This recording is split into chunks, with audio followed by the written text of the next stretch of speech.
Bonjour les amis enchanteurs, c'est Thomas de l'excellence du service et aujourd'hui on va parler d'un sujet passionnant qui crée le débat.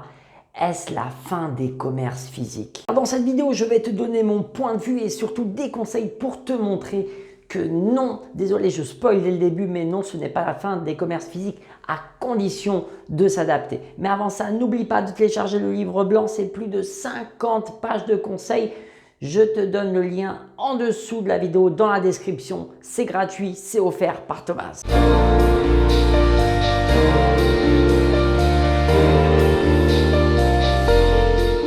Alors, est-ce la fin des commerces physiques? Alors, cette question, on l'a déjà posée, on l'a déjà abordée même avant la pandémie du Covid, notamment avec la croissance constante du e-commerce et surtout l'explosion d'Amazon. D'ailleurs, cette question se la posait également lorsqu'on a créé des innovations de rupture, des innovations majeures comme par exemple, lorsqu'on a inventé la radio, on s'est dit est-ce que c'est la fin des journaux?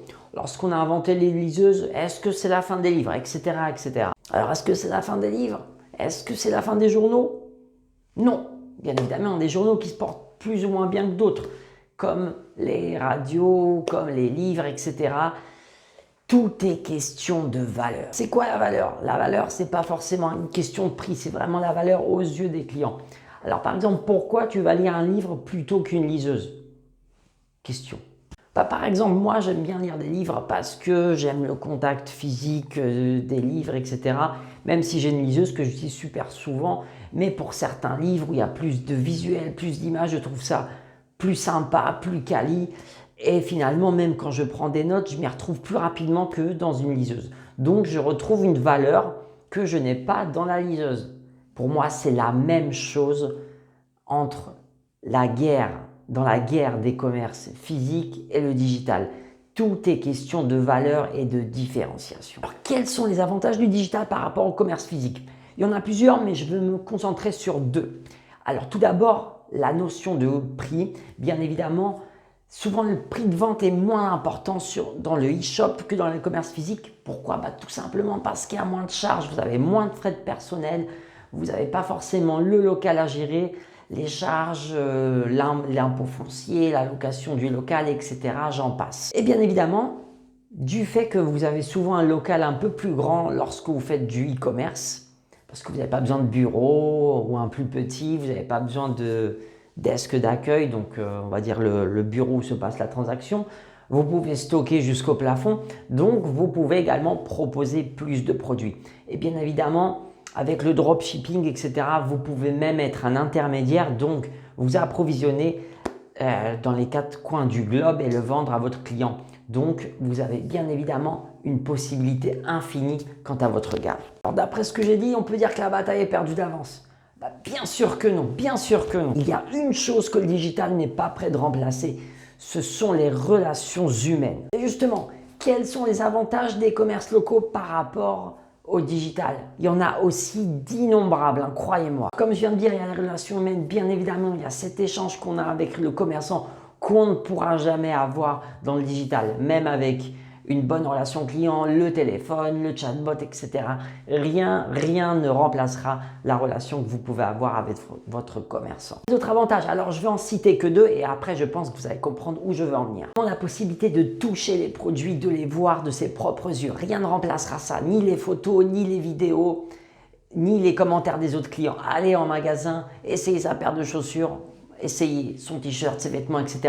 Rien ne pourra remplacer un commerce physique. Bien évidemment, j'ai pris l'exemple le plus simple, les vêtements. Forcément, c'est plus simple de les essayer sur place. C'est plus rapide surtout. Ça vous évite les allers-retours. Mais on peut prendre cet exemple avec n'importe quel type de commerce. Une librairie, par exemple. Vous touchez les bouquins, il y a des personnes qui ne vont jamais acheter sur Internet parce qu'elles adorent ce contact avec les livres physiques et elles adorent un peu bouquiner avant d'acheter.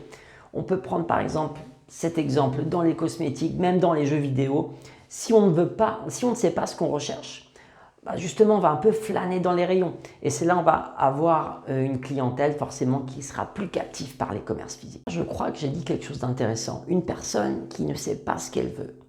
Quel est votre rôle dans tout ça, les commerçants physiques? Le rôle de conseil. Et c'est justement là où les commerçants physiques ont une réelle carte à jouer. Bien évidemment, les relations humaines qui forcément sont irremplaçables par le digital, mais également le rôle de conseil, le rôle de conseiller et d'expert.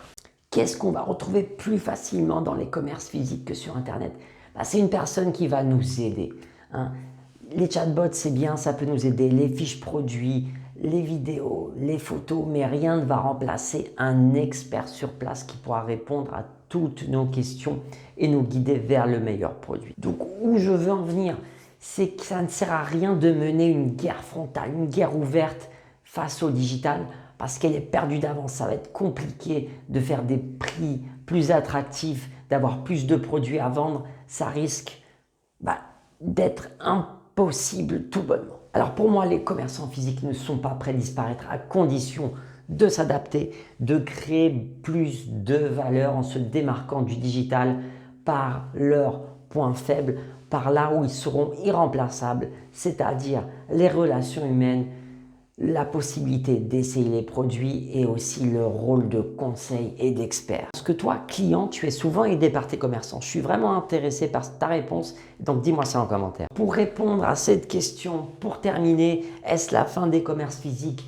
Bien évidemment que non, à condition vraiment de se démarquer par le digital avec des choses qui seront irremplaçables. J'espère que cette vidéo t'a plu. Surtout, n'hésite pas à t'abonner, à liker, à partager, ça me fera un immense plaisir. Et n'oublie pas les 50 pages offertes gratuitement, donc offertes gratuitement, forcément pléonasme, mais j'insiste. Le lien est disponible juste dans la description, juste en dessous. Je te retrouve très vite, mercredi prochain à 19 h. Passe un excellent dimanche.